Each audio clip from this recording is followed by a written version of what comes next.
everybody. Happy New Year. Welcome back. I hope you all are having a great weekend. Happy Sunday. I am Gina with Advantage College Planning, and tonight we are going to be talking about college applications and red flags. So, as a former admissions officer reading applications and part of a team of other people who also served on admissions committees and in admissions offices at colleges and universities here in the US, I wanted to take this time to share with you red flags that your student may inadvertently be throwing up on their application when they apply to college. Things that myself and my colleagues have seen over the years, and talking with our colleagues on the other side of the desk in the admissions office, things that they're continuing to see. I wanted to help share some of that information with you and your students so that as you and your student get into this college application timeline, we can avoid those pitfalls and make sure that colleges are noticing your student for all the right reasons. So welcome. I am excited to get into this tonight while you are all coming in and getting settled. If you just want to put in the chat, let me know how things are sounding, how things are looking. If you can see me, if you can hear me, that's always really helpful feedback to know that the technology is working. And then if you just want to let me know where you're tuning in from. So Advantage College Planning is based here in Raleigh, North Carolina. We have two offices in the Raleigh area, and then we also have an office up in Maine, which is really exciting. All of our New England families up there are served very well by the Maine office. So just wanted to know where some of you are coming in from tonight and also what year your student is. So this information that I'm sharing tonight is probably going to be most relevant for families of juniors, right? Well, actually, no. There are some things here that you should know even if you have a freshman, but families of juniors who are right on that cusp of starting the application, it'll probably be really helpful for you. But then if you have younger students, it will be helpful as well because you can start thinking ahead and being really intentional, as we'll be talking about in preparing for your student's application. Awesome. Oh, yay. Monique from Philly. Very cool. Yes. So one of our consultants works with us, and she works with students virtually, and she is located in Pennsylvania. So I wonder if you get to work with her. That's very cool. And Apex, we have a sophomore. Great. So local here to Raleigh, more North Carolina. Yay. Great. Okay. Awesome. Well, I'm really excited to get into this tonight. As we're going along, please feel free to use that chat feature to put in any questions that you have. We will have time for Q&A at the end, but if any questions come up along the way, please feel free just to go ahead and put them in that chat feature. Great. All right. So as we're getting into this tonight, like I said, I've worked in college admissions. Many of my colleagues have also worked in college admissions. And so there are just certain things that tend to stand out pretty glaringly when you are reading thousands or tens of thousands of 17-year-old students' applications year after year after year. You kind of get into a bit of a groove, and you know what the range of typical is, what the range of strong for your school is, and then it becomes really easy to see those outliers for good or for bad. So this is really about when I'm talking about these red flags tonight, I want to frame this from the lens of this is about patterns. This is not about striving for perfection. There is no such thing as perfection. We're just talking about patterns here and thinking about the trends that your student is building with their applications over time, whether they're a freshman or a junior. So these flags that we'll be talking about tonight are definitely ones that are fixable, right? If we can, even if you have a junior who's going to be starting their application soon, these are fixable with awareness of them and planning and intention as we go through the next 6 months to, a couple of years of high school. So this very first one I wanted to start with has to do with academics. So pulling back on academic rigor too early. I am leading with this one intentionally. Everything we do at Advantage is intentional. This is no different. I'm leading with this intentionally because this is the time of year that we start talking with our juniors, all of our students, but I'm thinking right now of my juniors, about what their next year courses are going to look like, because they'll be having to put in their course request with their high school counselor. And Oftentimes we get to junior year and students have it in their mind that they have to have a really challenging junior year. This is the year I'm going to really lean in on the rigor. They're pushing themselves with advanced placement or IB classes or honors classes, whatever the school offers, right? They're really pushing themselves with this idea that senior year is just going to be this easy slide. And so I have over and over and over again conversations with my juniors that dropping your academic rigor after junior year is a major red flag for colleges. So if you have students that are younger, right, just to frame this from a big picture for you. So students who maybe if you have a sophomore, right, the goal with your academic transcript and your academic story that you're telling is that each year we want to level up that rigor intentionally. So, in the areas that your student is performing really well, in the content areas they find most interesting, the content areas that most relate to what they think they might want to study in college, based on what your high school offers, let's level up that rigor. Let's take an extra honors or advanced placement or IB class, whatever is offered at your school, right? And then when we get to junior year, that is not the peak. The peak should be senior year. The senior year transcript, the senior year schedule is actually incredibly important because here's what colleges see. If your student submits an application with a transcript that has very high rigor, lots of challenging classes junior year, and then a really light course load senior year, and there's no clear reason stated, there's no context that's coming in through the rest of the application, then what the college is seeing is this student burnt out and they are going to be tired when they get to college. Or this student just doesn't want to work hard, right? They want to take the easy way out. Either way is not a good look. And we also know that college is going to be very academically challenging with all the fun and the social media and the TikToks and all the things. Students are really excited about college because it looks like a great time, and that's awesome. But as the adults in their life, we know that college is about school and academics. In colleges or businesses, they want to admit students who they know are academically prepared for the rigor of their institution, who will be able to enroll, be successful in their classes, persist, not drop out, not transfer out. That looks bad for their retention. Colleges are very aware of their numbers. And these are also going to be students who will graduate on time. 4-year and 6-year graduation rates is another data point that colleges track and that gets reported out and that can make them look bad, right? So they're trying to admit students who will be able to be successful, persist, and graduate on time. So if we're looking for that trajectory of the most rigorous senior year, and then we drop that rigor early, then that's signaling something negative to the college. So here's the fix, right? Let's say your student, I've worked with students who've by the end of junior year taken almost every advanced placement class that their high school even offers. There's nothing left to have a more rigorous senior year than they had junior year. They're literally out of options. If that's the case, we can use, there is an optional section in the Common Application called additional information. I use that with a lot of my students to explain all different kinds of things. That's a place where you can explain some context, right?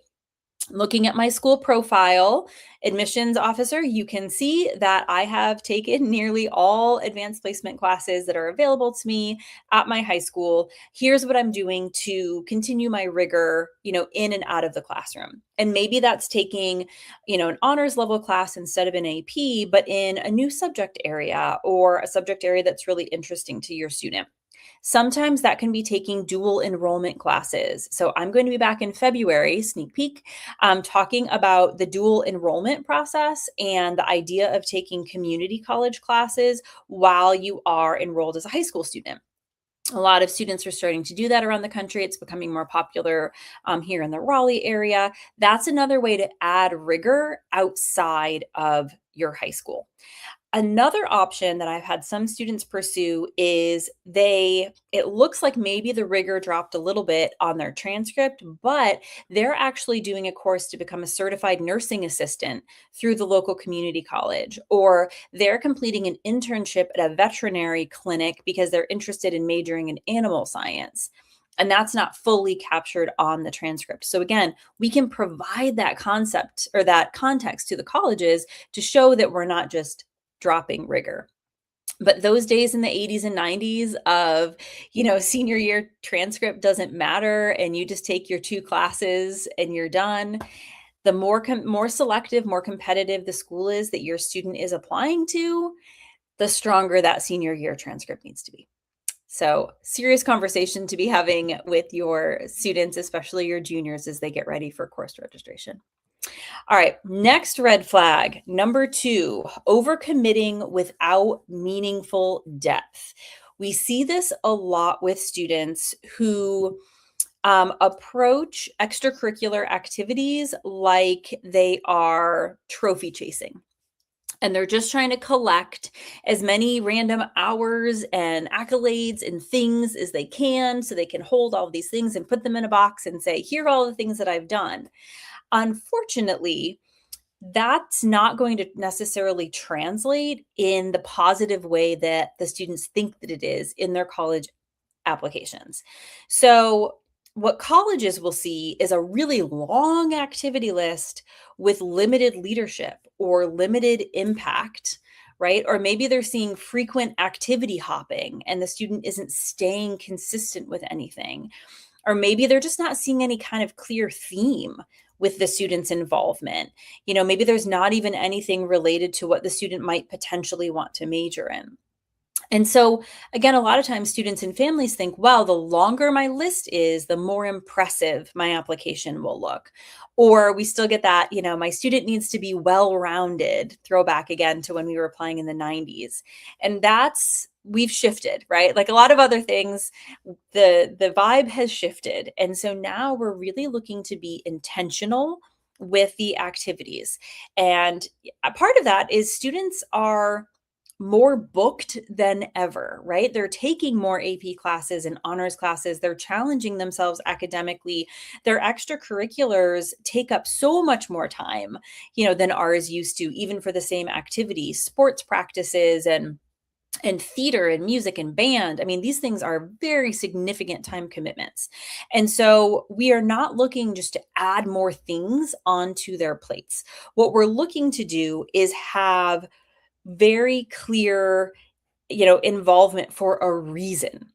Okay. Because we don't want your student to burn out. And I see that a lot with students and they're just, they're hitting that wall. We don't want a bunch of surface level involvement. The key thing to think about with extracurriculars is that the quality will always be more significant than the quantity of activities. I tell students the key things I'm looking for when you're getting involved in an activity, I'm looking for initiative and impact. Those are my 2 big things. I want to see that you are putting yourself out there and you are taking initiative in this activity. So, and that's what colleges are looking for. It's one thing to be a member of a club who shows up to a meeting every week or every month and then leaves, right? Or meets the bare minimum of volunteering number of hours to be eligible or to stay in the club, and that's it. That's showing pretty low level initiative, and that's probably also going to be showing low level impact. The more initiative the student shows, typically the more impact they're having on the club or on the people that the club is serving or the organization as a whole. That's what the colleges are looking for. Not how many clubs did the students sign up for, but what did they do? How was the club better because your student was in it? How did they contribute to it? Okay.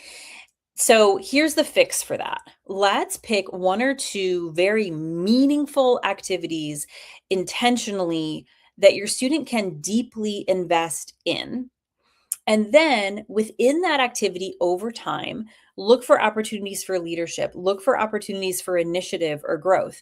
Not every student needs to be an extroverted student government president to have a strong activity list. So I want to be really clear about that. A lot of times I've had families say, "What about my introvert?" My introvert is not going to be the one out there championing the club and going door to door and recruiting people for something. That's not who they are. That's fine, right? Your student does not need to be named the captain or the leader or the president or the co-founder of something in order to have a strong application, right? What I want them to do is think about, who am I? What are my strengths? What are the things that I enjoy doing? What can I bring to this organization that maybe somebody else isn't doing? Right? Maybe for a really introverted student, maybe they take great notes, right? And there's never been anybody capturing the meeting notes and everything's been disorganized. And they come up with a system to keep everything organized so that everybody else in the club knows what's going on and when the activities are. And we can look back and see the history, of conversations that have been had and planning purposes, right? That's an impact. So you don't have to be big and loud and out there to have an impact that is significant. The other piece to keep in mind is, and I tell students this all the time and they always laugh, but I'm serious, is I want them to have time to sleep. I want them to have time to hang out with their friends and with their family, right? That's just as important as any of the rest of it. So balance is key. Academics, extracurriculars, and then your life. And so again, a lot of times with students who are chasing all these trophies and chasing all the accolades and trying to gather them up in their arms and put them in a box, these are often the students that I see that are most burnt out, most tired, not sleeping, and not having those quality relationships. So we just want to make sure we're not sacrificing something that's very important for something that's not going to move the needle very much in your student's college application process. All right, so the third red flag, and now this one, I'm giving you a little bonus because normally I do 3 things, but this one I broke down into part A, B, C, and D. So this is what I'm calling an overall lack of readiness for independent college level work. So the academic rigor, how are colleges going to see that? They'll see that on your student's transcript. Overcommitting without meaningful depth, where are colleges going to see that? The activity list. These flags are showing up in more of the recommendations, essays, and kind of more of that qualitative touch that the student is having with the college admissions office throughout their application review cycle. So let's get into it. The first one, overall, here's what this looks like to admissions offices, okay? When admissions offices are reviewing your student's application, they're not just saying, is the student smart? Yes or no, admit, deny. It's not what they're looking for. The question that they're asking is, does this student have the ability to function independently on our campus, right? So academically, can they meet the rigor, and can they function independently on our campus and be successful, right? So here are the 4 different parts that are going to make that up. The first red flag comes from disengaged teacher relationships. So those of you who have freshmen all the way up to juniors, this is very important to start working on now. When I'm meeting with my freshmen and my sophomores, we're talking about engaging with teachers. We're talking about making those connections, getting comfortable, self-advocating, getting that teacher to know who you are. Because minimal classroom participation or rarely seeking out extra help, going to smart lunch or office hours, those are going to lead ultimately to very generic, lukewarm letters of recommendation. And if your student is kind of right on the bubble, right, or we're looking for something that's going to give your student that slight edge over another student who has a similar academic profile to them, this is a piece that can be the thing that makes the difference, right? We want your students' letters of recommendation to be signaling their strengths, talking about their curiosity, their initiative, their growth over time. But teachers can't write that if they don't know your student well. And so a weak letter of recommendation, I've never personally read a letter of recommendation when I worked in college admissions that said explicitly, "Do not admit this student." I have never read something like that, but I have read letters that were, again, a bit lukewarm, and were kind of vague when it came to how engaged the student was in class or about their maturity level, kind of a read between the lines. Like, the teacher wasn't saying anything bad, but they also weren't going out of their way to say anything strong and positive about the student either, right? And so connecting with the teachers from an early age helps students get used to doing that, especially my introverts, right?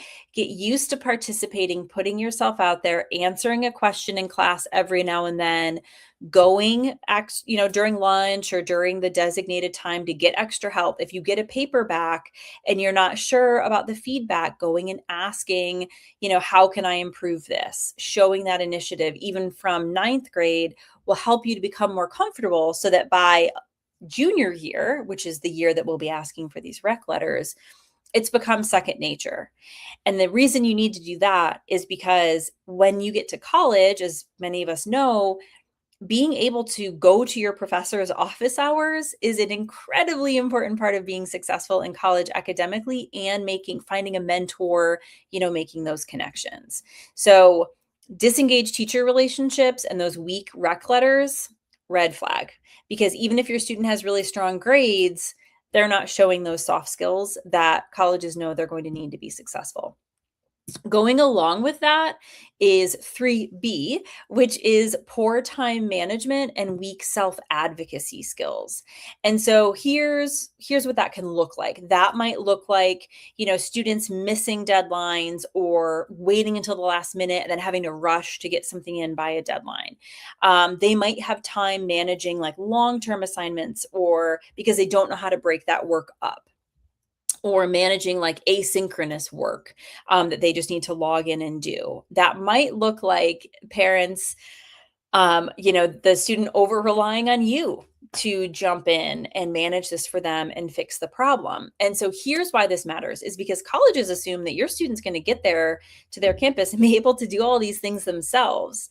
And so again, where does this show up? Those letters of recommendation. So counselor reports, letters of recommendation, sometimes that can be reflected in the grades, right? If they're waiting until the last minute and the work isn't of the best quality.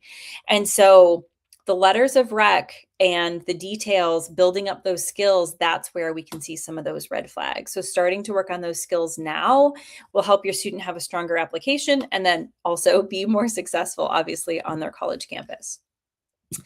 3C is weak communication and digital judgment is what I went with for this title. And so here's what that looks like. That looks like very casual, kind of careless emails to teachers, which then turn into careless and casual emails to admissions reps. So anytime your student is interacting with their admissions representative, we want to make sure that they're sounding like a 17-year-old, but it's polished and it's professional.